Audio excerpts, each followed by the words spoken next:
wicked world. This world is burning in fire. It's drowning desires. We're breeding liars, and now it's getting cold.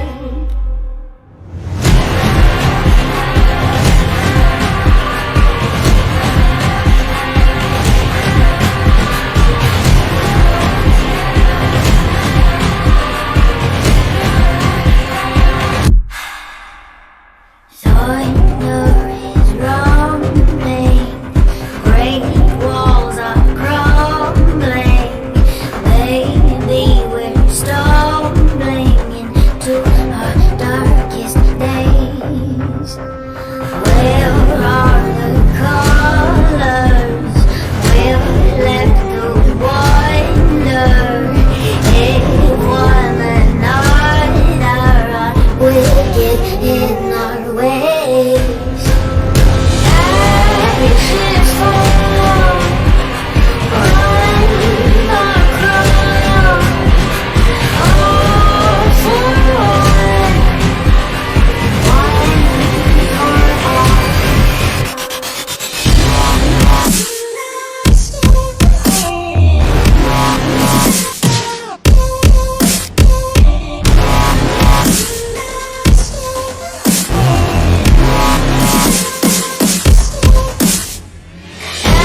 Ashes fall, run our crown, all for one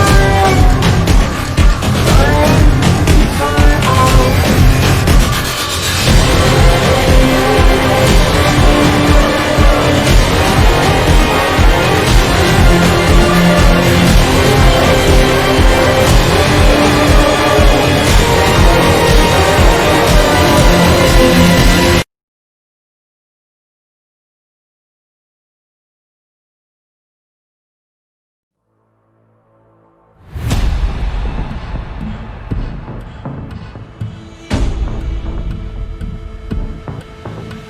Shivers up the shoulders, ravens in the sky. Breath is getting colder, something isn't alright. Something on the inside, feelings twisted chains. Nowhere left to go by, nothing is the same. Can you feel it? Attention creeping. Can you feel it? From the breaking of my soul, something wicked this way comes. This is a bad omen.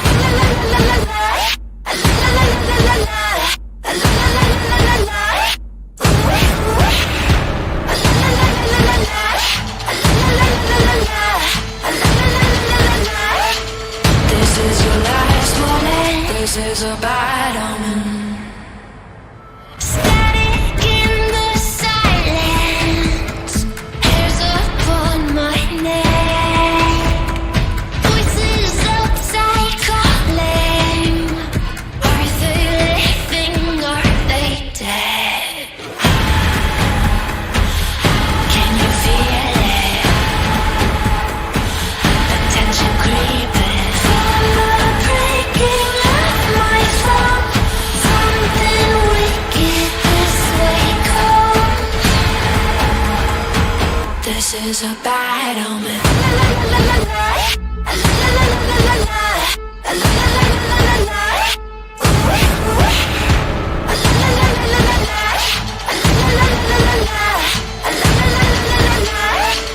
This is your last moment. This is a bad omen.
So, hi guys.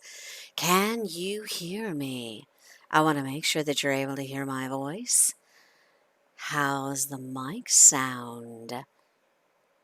I'm actually not using the professional mic. I probably could, but I was a little too lazy to do it tonight, so I didn't. But I'm using the one that's on my head, the one I've always used. And next time I'll use the professional mic. I need to move it because it's sitting in a really weird position and it keeps getting in the way of my work. Yay, sounds good. Excellent. So, hey guys, tonight is story time. First, I'll give a little bit of some updates coming up. I did end up doing the voice recording for someone's YouTube channel. I'm waiting to see how that's going to get produced. And that, because it's the holidays, it may be after the holidays before that comes out.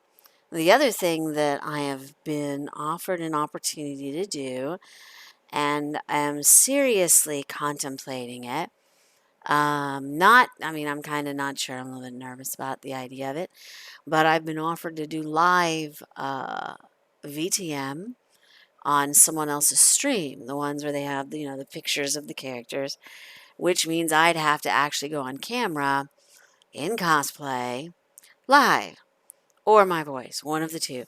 I have not decided if I'm going to do that or not. I'm going to do it, I think, because I kind of promised. So I think I am going to do it. As to, is it going to be voice or is it going to be picture or live? I really don't know yet. It depends on how much nerve I can get up to do it. However, that would be coming up possibly this weekend. Depends on, I don't know. I don't know if I even want to tell anybody that I've done it or where I've done it because I'd be so embarrassed. It's funny because when I stream, I don't actually go back to any of my prior streams and listen to my voice at all. And it's weird that I had to do that when I did the voice recordings. I had to listen to my voice over and over. And it sounds so weird listening to my own voice. I guess it sounds different to other people than it sounds to me. But yeah, so I don't know if I could handle actually watching myself on camera. Now, as part of my job, I have to have the camera on all the time because I do meetings. So I am literally on camera all day long, staring at myself and every little tiny thing that I can see all day long. And so doing it in cosplay for VTM, I'm not sure how I'm gonna do with that. I might have to like just do cosplay and get on camera one time just to see what I think. But those are two opportunities. One's already been done, the other I haven't done yet, that are coming up. So we'll see how that goes. Um, the other thing, let's see what else. Work slowed down, so that means I was able to do more streams and had, basically like a headache the last couple of days. So I don't know if it was like, yeah, it is because I'm inside my head. I know, but it's rough. It is rough. I know a lot of people get on camera all the time and they're like, yeah, I don't care what I look like. That would be tough for me because I'm sitting there thinking, what hair is out of place? And I know I shouldn't be like that, but I'll have to work on it. I'll try. But anyway, so yeah. Other than that, that's the only thing that's really going right now is those two project things. And we'll see if I get the nerve up to do it. Because if I actually get the nerve to do it on cosplay, yeah, that opens up a whole nother window. I do have entire cosplay outfits and many actually. And I already know exactly the type of character I would be playing, which would be, of course, a Banu Hakim. So I would be. Have I ever seen giraffes fight? Oh, by the way, hi, Wise Blood Kool Aid. No, I have not ever seen giraffes fight. Um, and by the way, hi, everybody. I am glad you guys could join me. But anyway, I have tons and tons of cosplay. And so we'll see if I get the nerve to do it. Now, let me go ahead and go into my intro because apparently I have not done that. I kind of forgot. I got into this. So, welcome to my domain. I am Psycheshire. I am your host. This is my domain, and I'd like to welcome you guys to hanging out for story time tonight. We're going to be doing story time with Vampire the Masquerade Shadows of New York. And as we go through this game, it's going to offer me a lot of questions. It's going to offer me choice one, two, three, four. Sometimes it's two, sometimes it's three, sometimes it's four choices. I'm going to offer those to chat, meaning you guys get to choose what I do. I'm following your lead. So when I throw them out there and say, hey, guys, chat one, two, three, or four, don't make me wait. Because remember, there is a lag, so it might be like 2 minutes of me. Da da da da da da da. So yeah, don't do that. Let me know what your choices are so we can get on with the game. I've heard, I think I'm getting close to the end.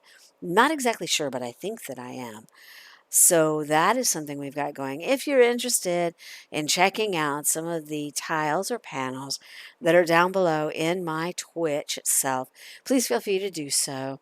Easiest way to get a hold of me, follow my Twitter or find me on Twitch.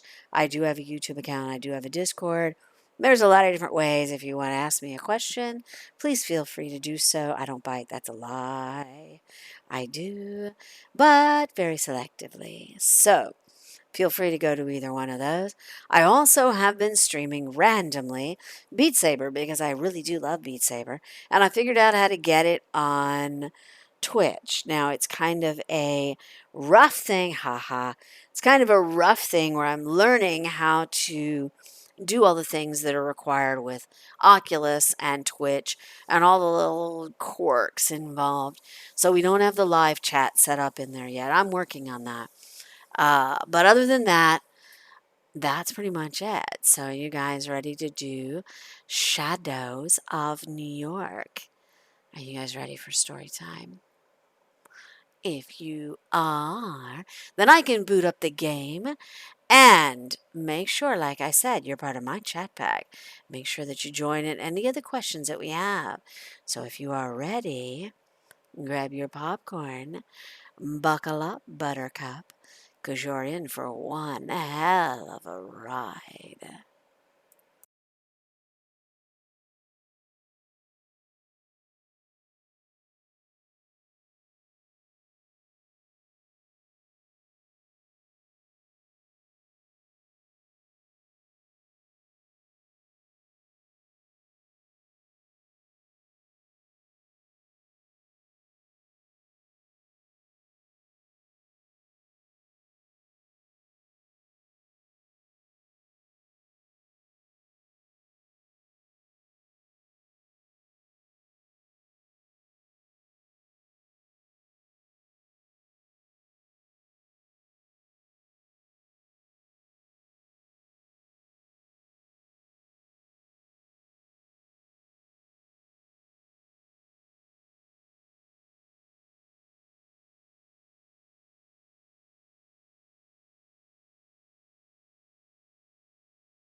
Okay, so everybody should be able to see it at this time, and hopefully you can hear the sound.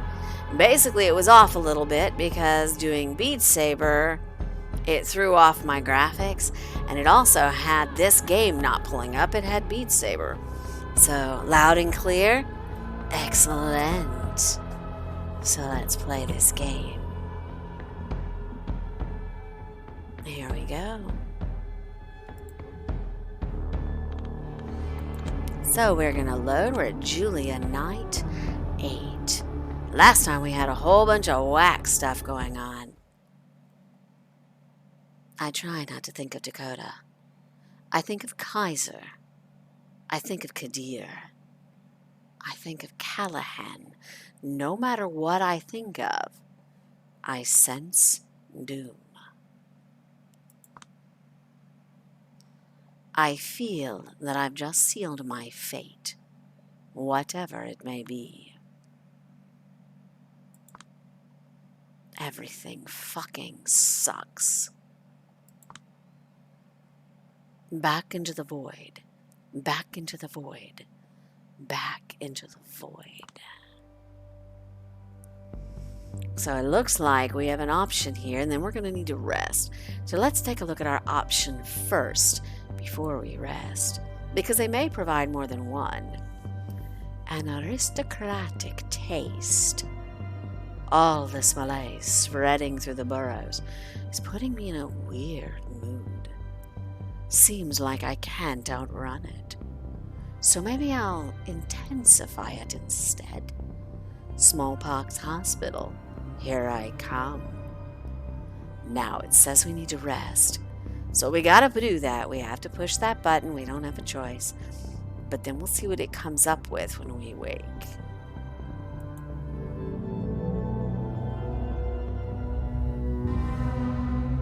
For me, it always starts with an image.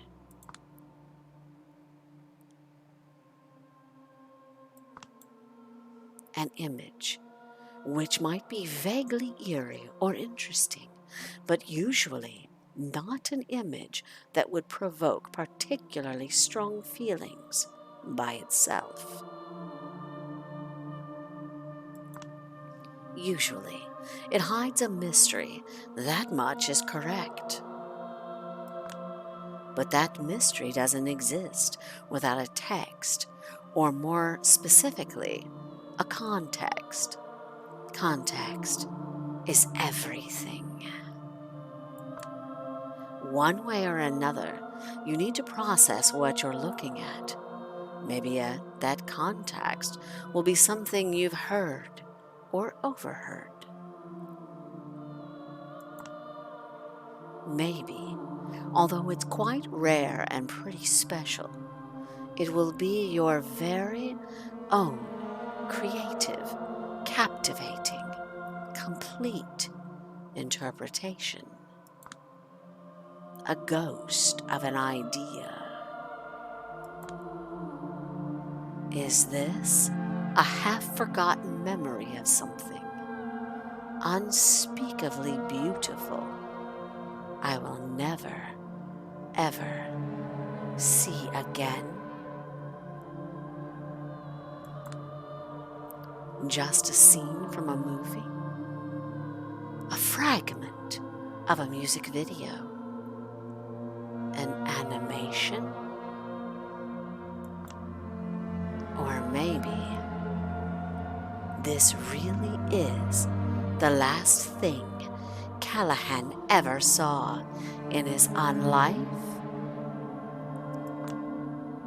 Warm sunbeams caressing his skin and turning it to ash?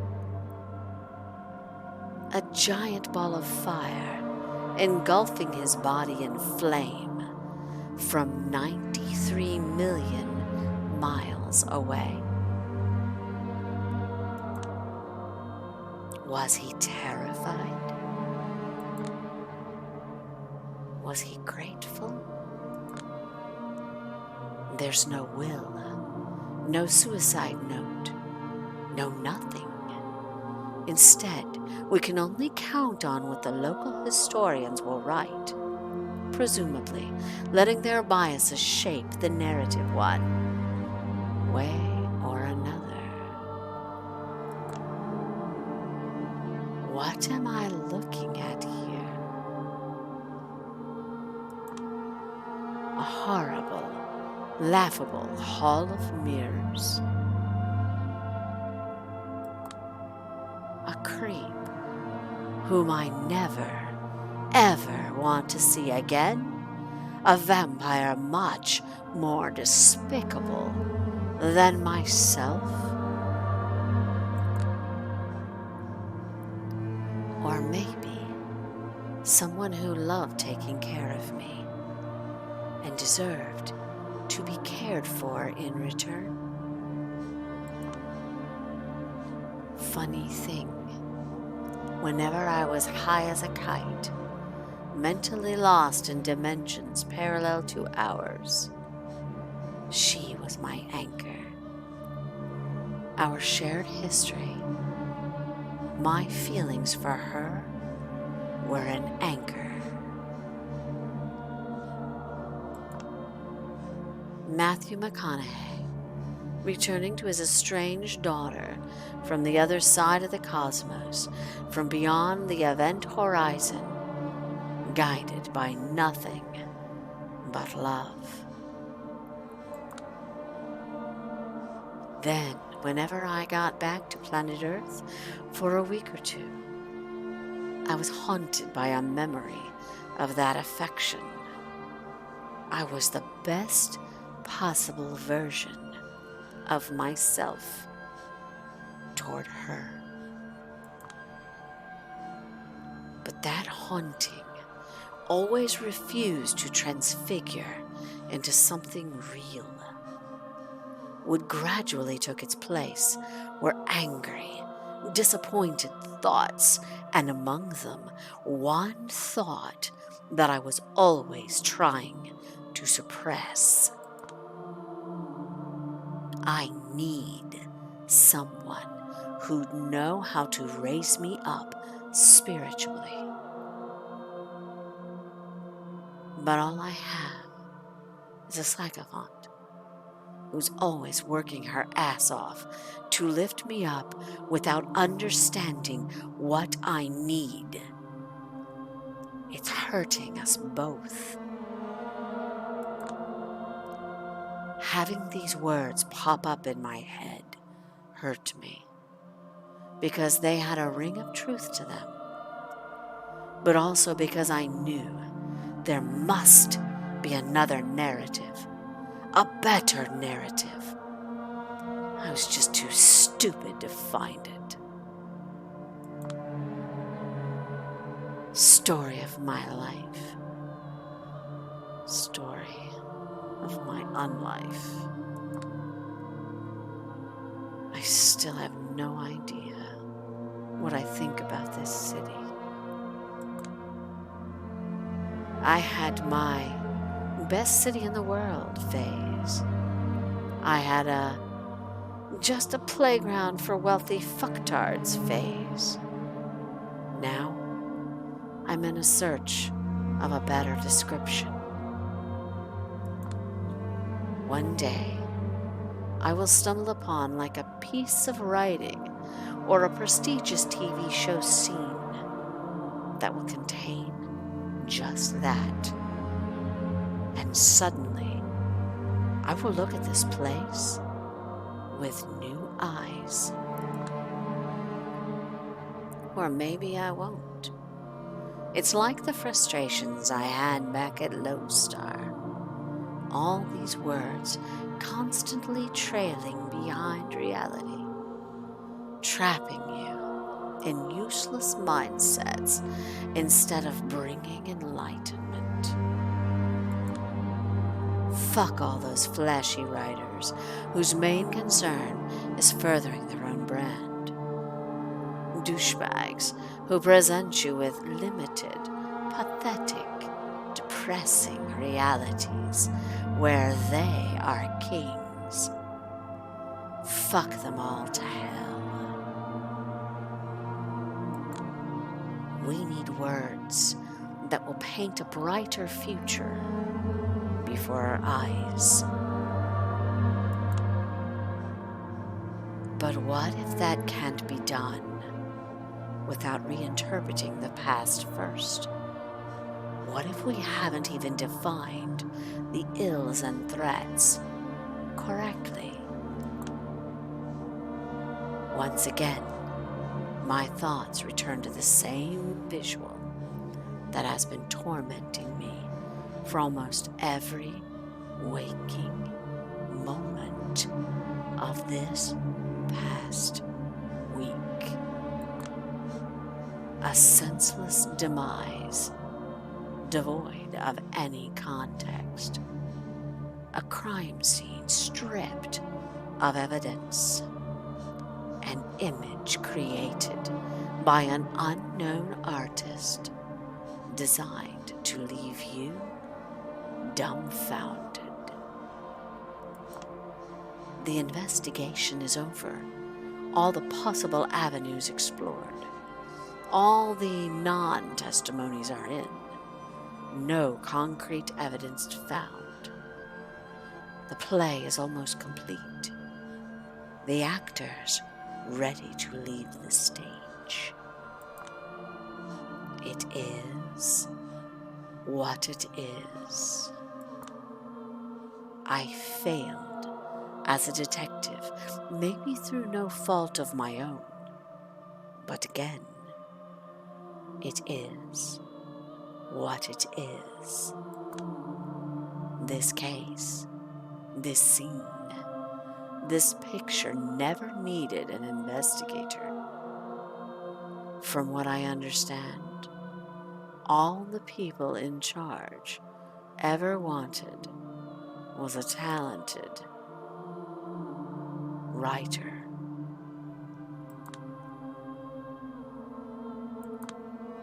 What if a ghost of an idea? When I wake up, Dakota's still not here. I don't know how to feel about that. So I just don't. Kadir hasn't left any messages by the door. Still that mad, huh? He will probably appeal to the court to take me off the case. And if half of the garbage Kaiser was spouting is correct, he shouldn't have much trouble convincing anyone.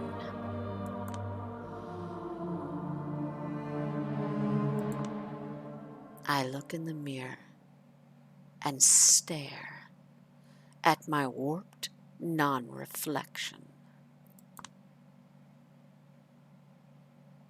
This place is upsetting.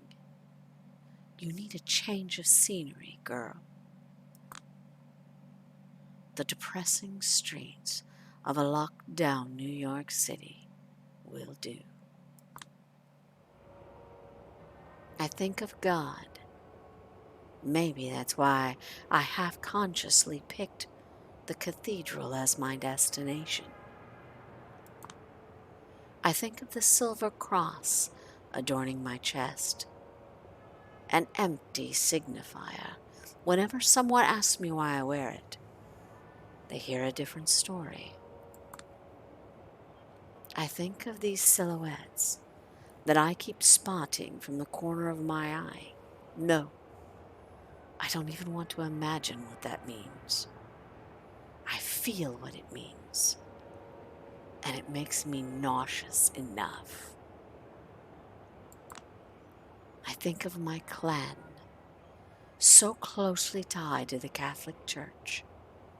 It's a loveless marriage, so to speak, like, for example, the one between my parents. I think about the great irony of the La Sombra's truth with the Holy See. We are the only ones who stay so close to the Lord's light, even though we're certain we will never, ever reach it. Some of us shadows have visions of comrades who departed this world recently, traveling through some abstract space, one that's disturbing and astonishing in equal measures. They almost reach whatever afterlife there is for our kind, but then caught and consumed by a dark, monstrous silhouette. The rumor is our antediluvian wasn't stopped by his final death. He's still out there, behind the shadows, taking revenge for our patricide, feeding on us like Saturn, devouring his children. As Dakota would say, it might not be factual, but it is an emotional truth. From joining the Camarilla to panically scrambling for any safe house, it's like our elders are solely motivated by fear. The sins of our fathers are catching up with them, and it's young kindred like me who are given responsibility to clean up their mess, with the constant sense of doom looming over the horizon. We don't talk about salvation anymore. We're just minimizing the impact of damnation. That's no way to live. But then again, maybe that's why they call it unlife. Shit. It's Benoit. Hello there, lost sheep. I'll have you know, this shepherd was extraordinarily patient in waiting for you. What are you doing here while the night is so young? Out for blood? Well, you're in luck. This place offers both the body and blood. If missionaries learned their methods from pickup artists, they would all be like this guy. I'm not in the mood, you sorry-ass bum. Step the fuck away from me, or you're gonna be sorry. Oh my, something troubling you? If so, I can arrange a confession. Or if you're in a hurry, keep in mind, the path from inner turmoil begins with a friendly ear, and I've got one right here.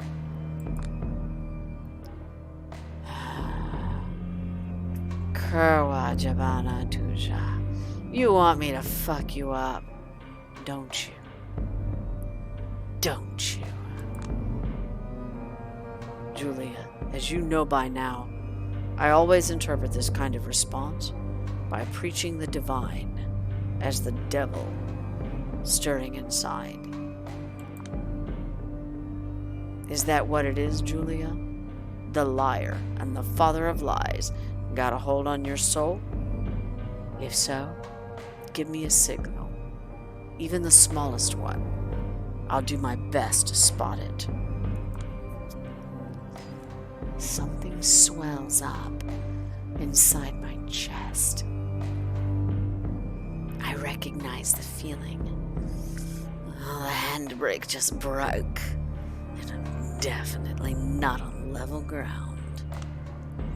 Fuck. Here we go. Listen, I've had enough, alright? Enough. Enough of your sanctimonious attitude. Enough of your brazen lack of basic empathy. Enough of your dumb, ugly fucking mug. You're a fucking singularity of stupidity, tastelessness, and cringe. I've met all sorts of horrible shitheads and asshats this week, and somehow none of them got under my skin the way you do, you motherfucker. Like a goddamn Jehovah's Witness, going from door to door, except you're always knocking on my fucking skull. Going, hey, do you know God exists? Have you heard that God exists? Like, hold on. Hold it right there. When did I ever say God exists?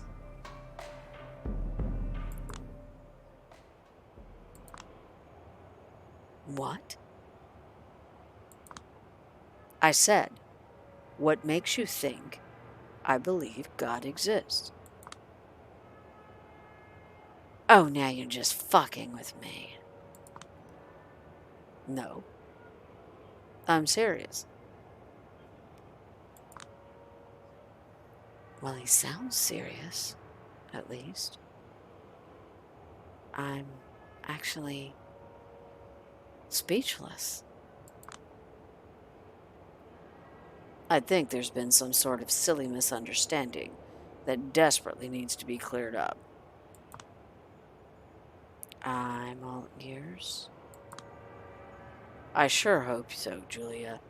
I feel like you must have ignored half of what I've been saying to you to reach these conclusions. That's very well possible, actually. It usually takes 15 seconds of him talking to get me completely zoned out. So, to avoid any further mix-ups, I will go back to the beginning and explain the core of my religious beliefs, okay? So, I love the Catholic imagery. I cherish the tradition and lore. I adore the practices, the intricacies of the theology, the messages contained in the Bible. Of course I do. Does that mean I believe that one day I will see the big dad in the sky? Forgive me, Lord, but I don't think so. Doesn't sound very likely, especially for a bloodthirsty creature of the night. So, that's what this is about? Fun imagery? That's overly simplified, but yes. I suppose you could say that. Motherfucker, you ain't Catholic. You're just a weirdo cosplayer, says a non-practitioner who still wears a cross. Yeah, but I'll shove it down people's throats for fun in my spare time.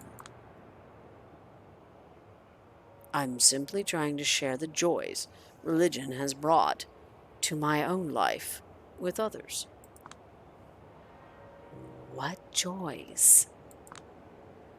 Oh, where to start when there are so many? The joy of having plainly understandable rules to follow. The joy of having a structure to your life. The joy of always knowing where to find people who share your values. Above all, it's the joys of being an aristocracy, surrounding oneself with exquisite, luxurious architecture, beautiful classical music, ornate rituals, formalizing our actions and relationships. A pursuit of virtue separating you from the masses, the hierarchies, the communities, all serving an idea greater than themselves. It's like monarchy or some Camarilla traditions, but not as gauche. So, that's what it was? You saw pretty paintings and buildings and thought, hell yeah, I want in, and then you just decided what they mean to you? Oh, don't get me wrong. It's real faith that brought me to the fold. But eventually, I whittled down this religion to its core, to what interests me.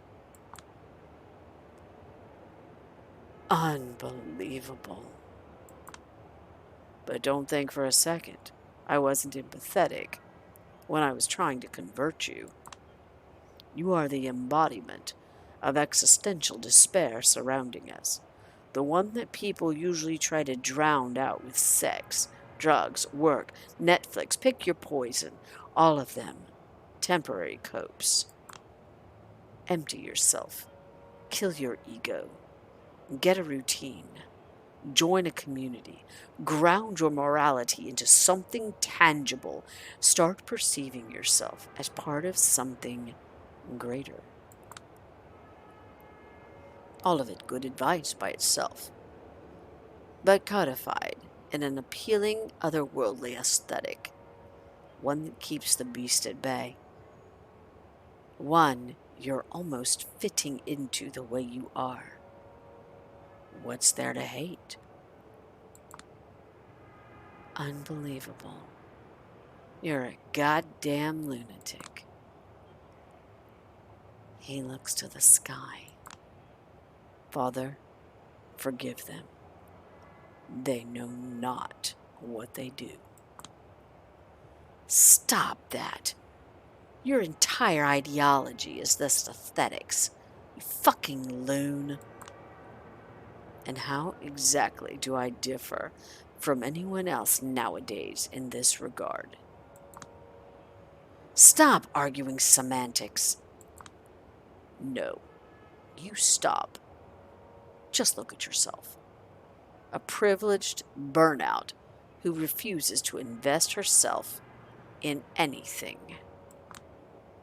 Only started committing to anything when, for once in your unlife, you are forced into a politically charged, dangerous task. Once it's over, you'll be back to being an aimless brat. Desire to murder increases. Ever since World War II, I've been watching every person and every ideal I cared about wither and disappear. That's the source of my pain. That's the reason I am what I am. The source of your pain? A thing that defines you? People have been mean to you. Fuck off.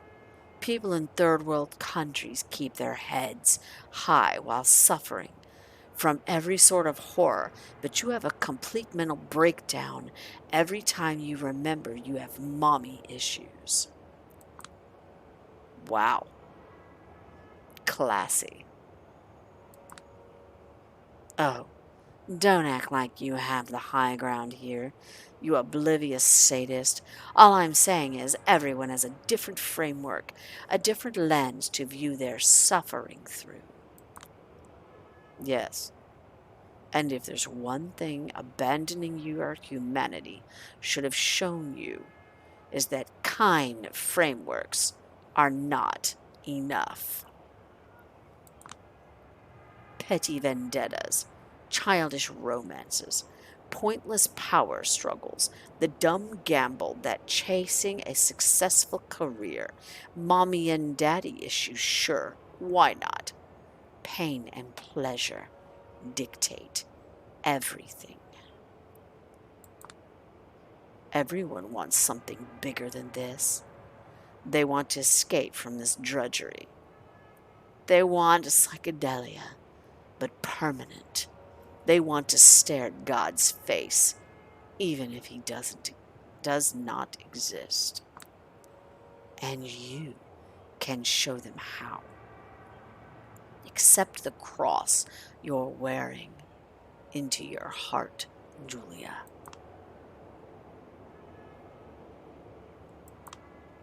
Accept it. Creepy fucker. Just accept it. Alright, that'll be enough, Benoit.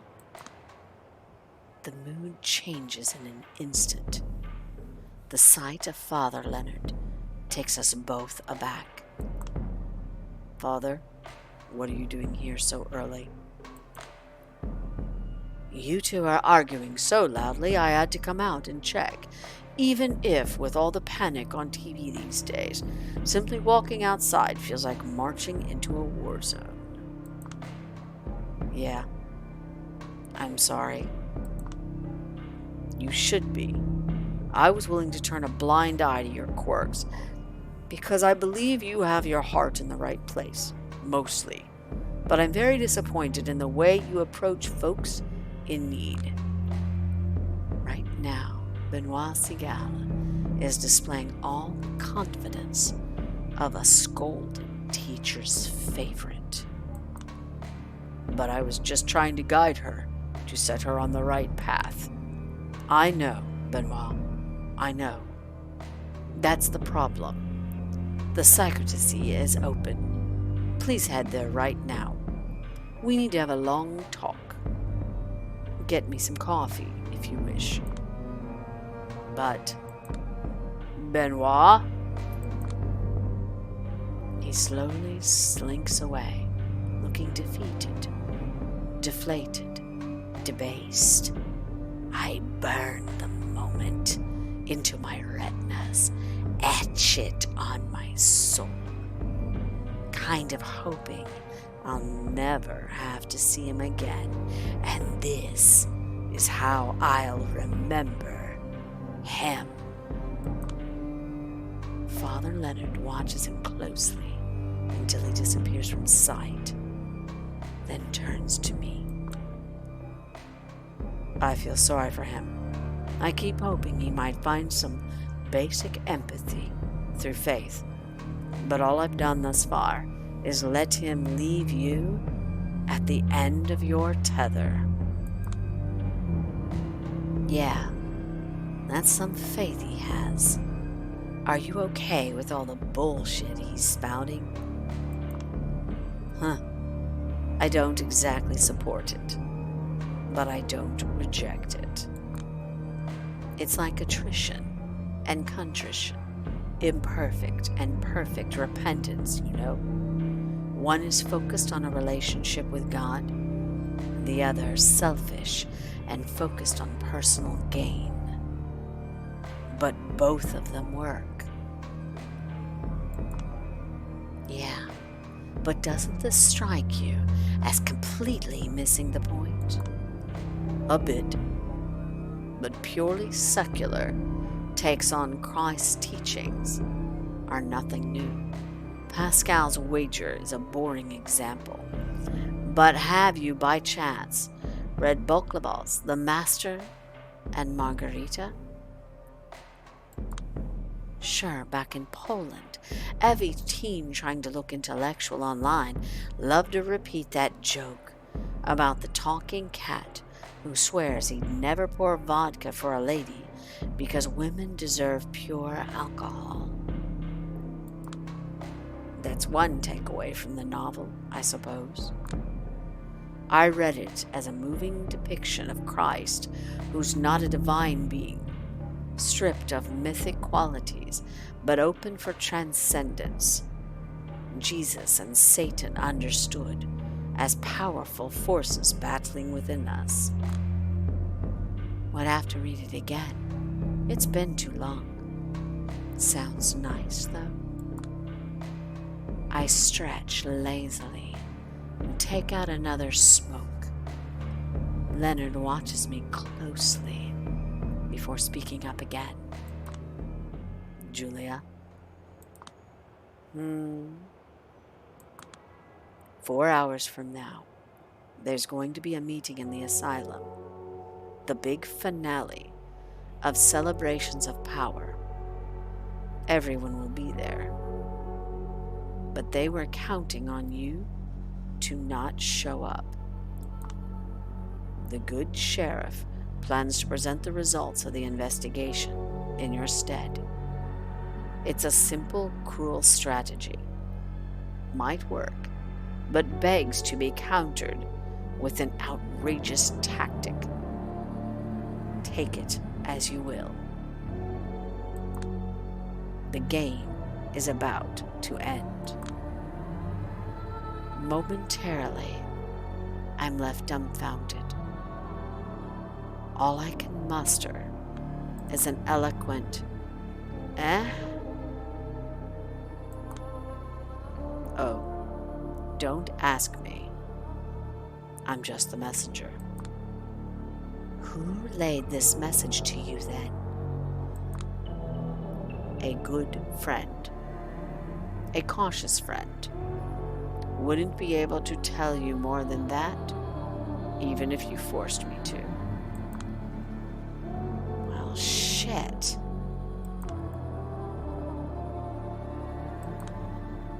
This is the moment that might decide the rest of my days. What would you do in my place, Father? When I was faced with a dilemma that would shape the rest of my life, The world felt too big and scary and impossible to understand. So I simply escaped from that choice into the seminary. Yeah, if that's your idea of good advice, I'm going to have to ask you to shove it. I would expect nothing less. Don't you regret it? Regret what? You're kind of shady, but you don't seem like a bad guy. Still, you have to accept the people above you are responsible for some horrible things. If our superiors' acts counts as our own sins, then on the face of it, probably half the people in this world are irredeemable. Clever, but not a real answer. And being a low-level grunt for assholes you'll find wholly objectionable is no way to live. I don't know. Is it? I finished the smoke in silence. I have to go.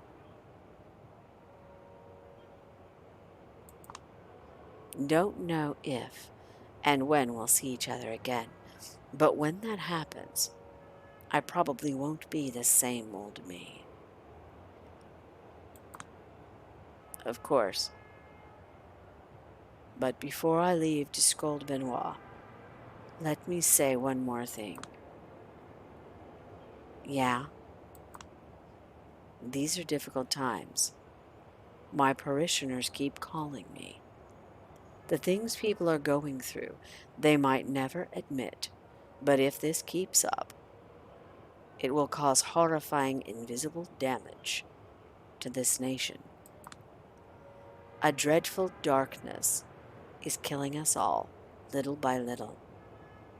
And like every powerful evil, it manifests itself little by little. And yet, sinful as it may be, I confess to being strangely excited. For a moment, we're seeing this suffocating normal disappear. This is the time to dream a new world is possible. Walk these empty streets, Julia. Remember how the city feels right now. Bask in its shadows and uncertainties. After the apocalypse comes the great rebirth. Yeah, I screwed up on that. I noticed it after it came out of my mouth. My bad. Sorry, guys. The Amici Noctis await your next report with great curiosity. I give him a nod, and I sprint away. Now I know what I must do. Hey, moon, my lone, constant companion. When I moved here for good from, the old country, you're the only close friend who kept me company. Never felt in the right place back there. Never felt in the right place here. Especially now, when I'm not quite alive, not quite dead, not that Slavic, not that American. But maybe it's about time I finally carve out some space for myself. It's been a long road, hasn't it?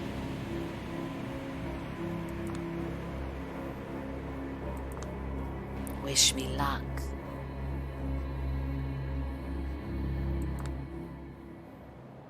I catch him in front of the art hole because, of course, he had to be the first person I met there. No way. No, no, no, no. I'm going to be the laughing stock of the entire city if I don't show up to the resolution of my own investigation. How about you demonstrate a modicum of courtesy? Courtesy? Girl, I should put you on trial. I can't guarantee I eventually won't. You've messed with Kaiser, the eminence grace of this city, beaten him to a pulp like a random goon. He will do everything he can to destroy you from now on, and my bet is he'll succeed. Whatever will be, will be. For now, at the very least, I'd like to show the court I'm not a baby fledgling who can't see a task she was given to the end. You're making a huge mistake. How did you even learn this meeting is happening in the first place? Maybe I'm not as trash an investigator as you thought I was. I never said, but you're showing it. That's not a fair assessment. I wanted to finish this whole mess myself for your own good. It would be nice if you asked what I think next time. I'm actually pissed off he tried to pull this off without me, but I'm not letting it show. Counting on being able to guilt trip him into submission.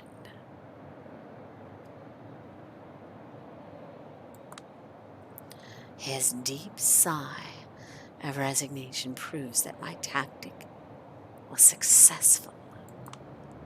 Fine, but you will stay quiet the whole time. No tricks, ifs, or buts. But of course, this way. We step into the maw of the gallery. The celebrations of power are almost over. Everyone is back to their usual respective styles again, looking weary of each other's company, trapped in their own little worlds. The art hole is nearly empty now, and Kadir is gently strong-arming the last remaining nobodies into leaving the premises. Eventually, only me and a select few New York Camarilla VIPs remain. Ah, Miss Sawinski, barely made it, huh? The asshole with the glued-on smile spots me first, and he's just as authentically enthused to see me as ever. So, he finally showed his face around here.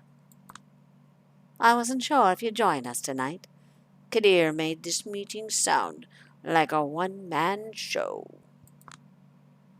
The preparations took me a bit longer than I thought they would. I apologize. Are you, by chance, planning to surprise us with something? Well, if I was planning something, it wouldn't be a surprise if I told you now, would it? Can I have everyone's attention, please? We're about to begin. Hey, Hazmat. So you're saying I should stop right here, or should I just keep going? What are you thinking, Chad? I guess I could go in for a little bit more if you wanted me to.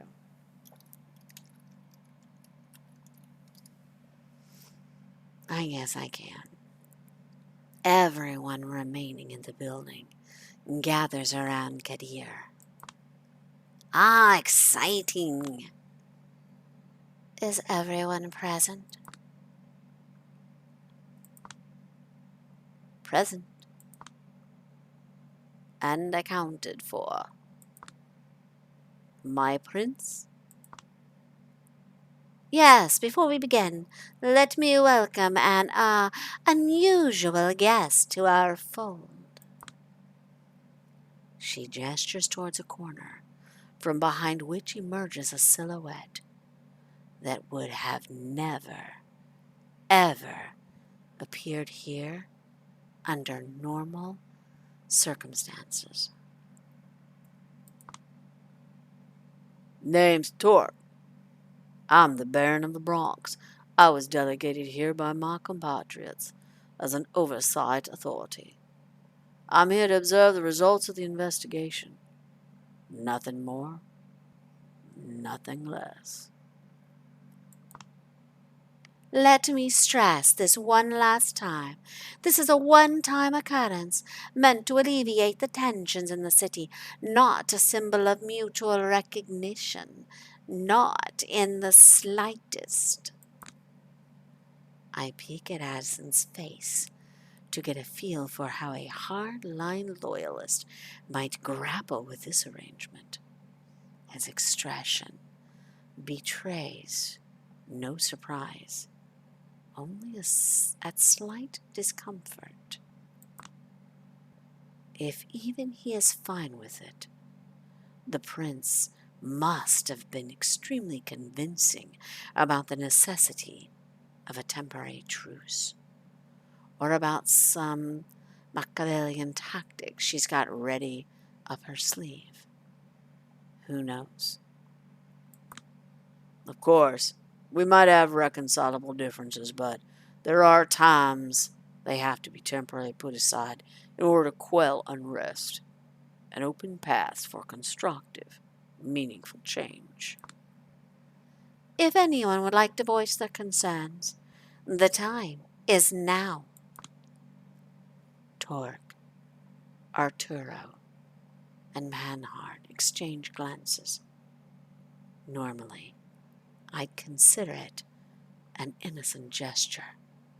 Knowing what I know, I roll my eyes. A stick or a carrot, Torque? What made you break and sell your compatriots? How much do you really know? If not, Kadir? May I? He steps into the middle of the room and clears his throat theatrically.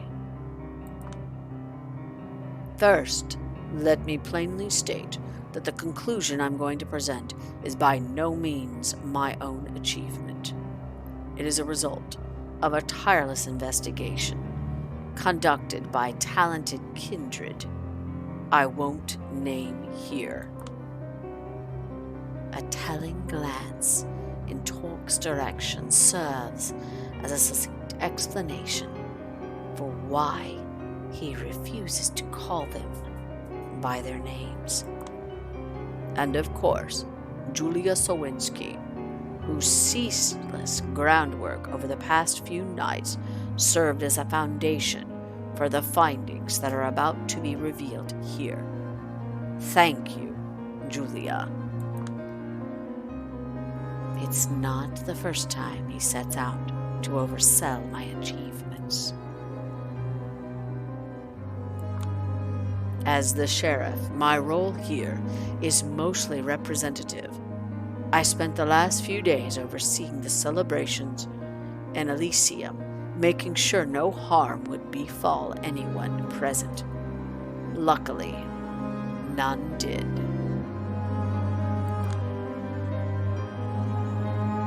Looks like the prince's decision to move forward with the event was the correct one.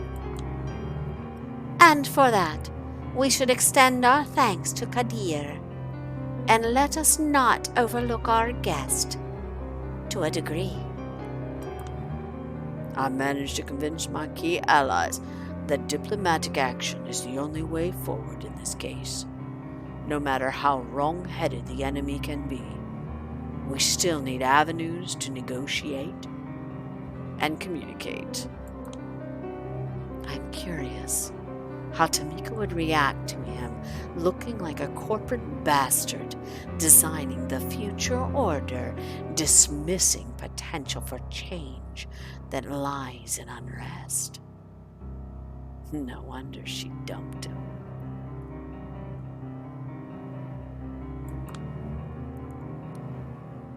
Spare us the empty pleasantries and let Kadir move on. I don't have all night for this. Right, I'll be concise. Douglas Boss Callahan's remains were found in his office by one of his ghouls first thing in the evening. The first kindred to confirm it was another Anarch Baron Torg, present here. A mystery book author would refer to the circumstances of Callahan's death as a classic closed room mystery. The metal door, locked from the inside, served as the sole way in. There was no murder weapon, no useful testimonies, and the evidence was, how do I put it, barely circumstantial at best. What was left for us was one hell of a puzzle, one where the answer couldn't even be approached using the tried and tested question, cui bono? We were presented with a poorly timed power upheaval, a tense situation where a long-planned celebration was in danger. Suddenly, all of us were faced with an uncertain future. Everybody benefited, yet nobody did. No one was especially fond of Callahan, but it's not like anyone seemed particularly keen on removing him from the equation, especially at this time.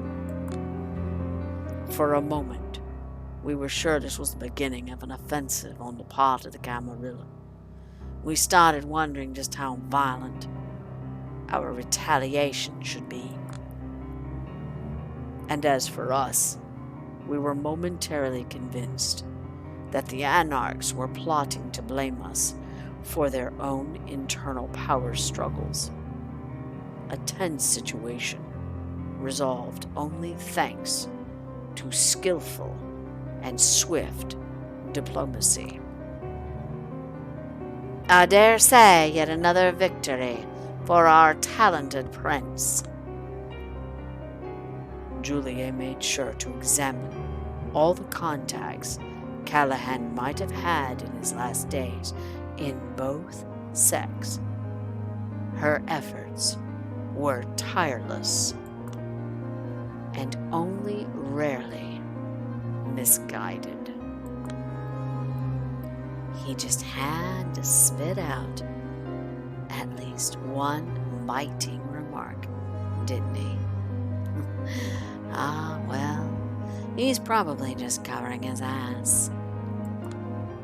But as exhaustive as they might have been, they only served to muddle the possibilities, not explain them. Callahan had a lot of enemies, but they were the most infuriating kind of enemies one can have. Folks who barely ever thought of him anymore. In other words, no one really had a particular interest in getting rid of him, because they could always simply work their way around him. just before last Christmas. He even witnessed the first ever successful First Light raid against his extremely profitable blood trade supply lines. The lone ace he had up his sleeve, a downright shady ability to perfectly maneuver around all SI activities, gone.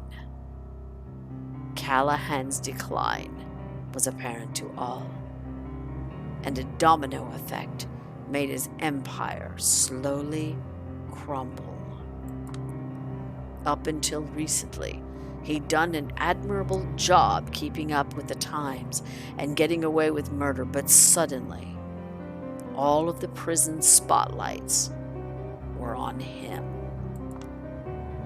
The recent stories we hear about him all depict a depressed, downright manic recluse, lashing out at everyone, struggling and utterly failing to fit into the new reality he found himself in.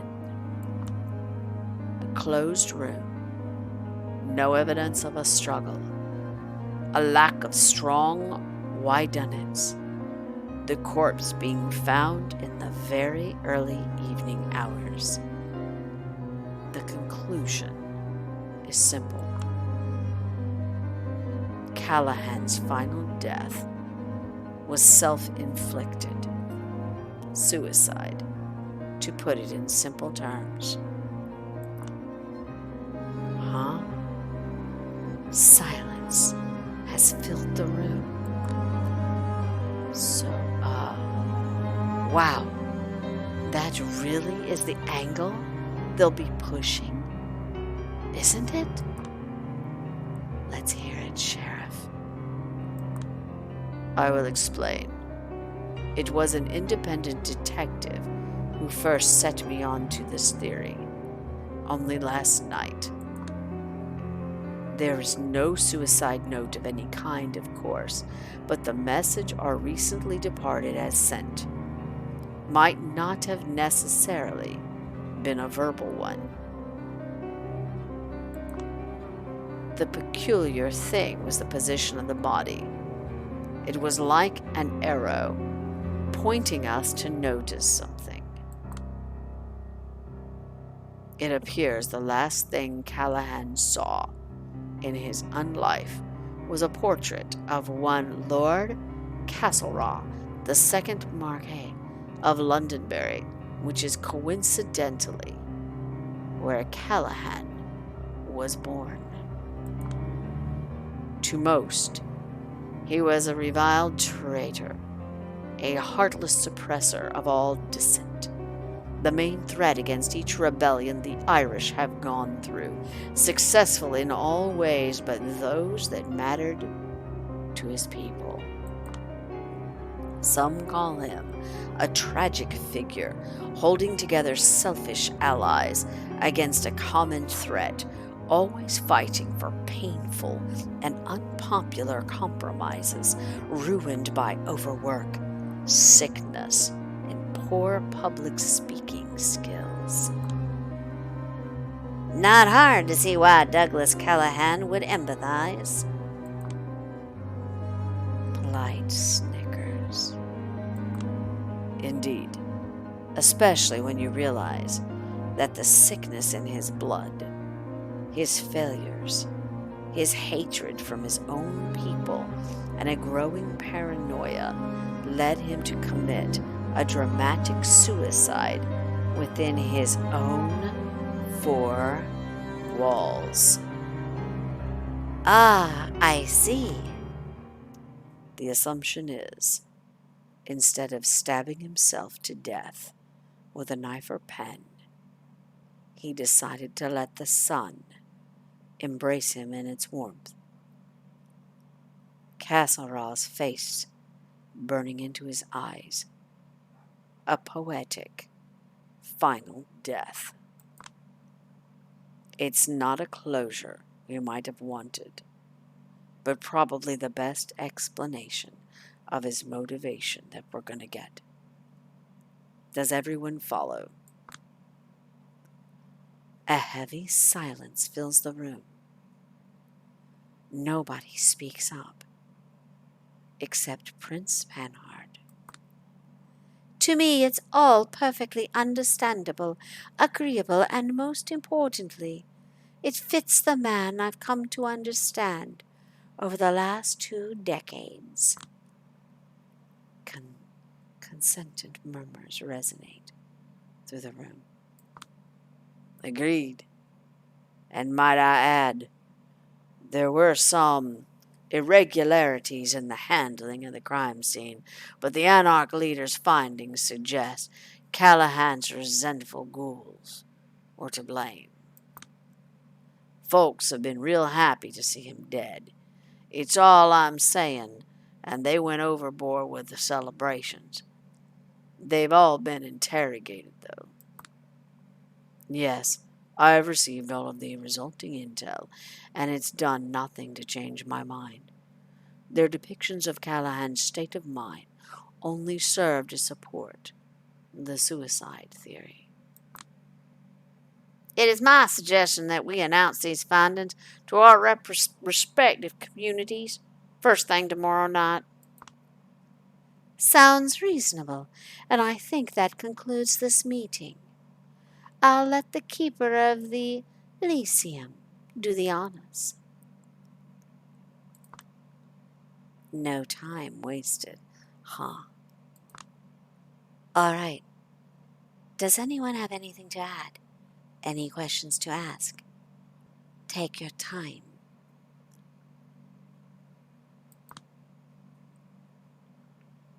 Silence. I look at everyone just sitting out in perfect agreement. Okay, Haz, I'm from Florida. I have never even associated with a New Yorker. Doing the best I can. I look at everyone just sitting it out in perfect agreement. Congrats, everyone. Congrats, us. We've achieved a perfect victory. No loose ends, no rocking the boat, no nothing. Makes you want to puke. How many of them contributed to this final report? How strongly does Kadir believe the shit running from his mouth? He's always been a Camarilla loyalist, a fanatic, even, but... Miss Julia, any final statements? And this is it. Now or never. If anyone can blow this pathetic charade open, it's me. There's no coming back from this road, and it has a cost. I've spent all of my life and unlife on social climbing, and the sunken cost fallacy is kicking in. Challenging them here might be my only way of ever making it out of the pit I'm in. On the other hand, maybe this is my time to head into the unknown, kill my ego, at least temporarily, shut up the voice of the elders screaming in my head, betray my La Sombra instincts, make all these ghosts go away, and figure out something new, no matter how scary it might be. Do I dare? Or maybe I don't. I feel like there's an incredible prize to be won, waiting right in front of me. If I just dare to take out this revolver with its single bullet I have hidden on me, and invite everyone here for a crazy game of Russian roulette. But I also get this foreboding gangster movie feeling, like this is the scene where the future mobster could have gotten out, but he didn't. In the end, did Callahan think all the splendor of the golden era was worth this pathetic end?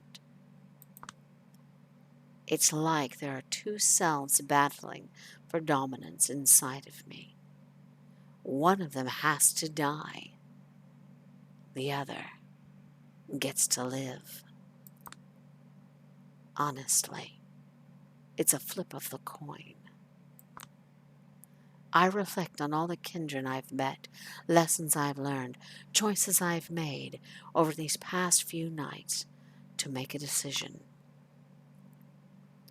And then, feeling like I'm simply following the way I conducted this investigation to its logical conclusion, I respond. I wonder if I should pause right here. That way, we could come back on Sunday and see what they have to say about the story. I think I'll do that. What do you mean, don't I dare? Why not? Come on. Why not? That way we'll all experience the rest together. 'Cause you'll finish it. Bribe me. I dare you. Try to bribe me. How far do we have to go? How much more is left? Tell me, and I'll think about it.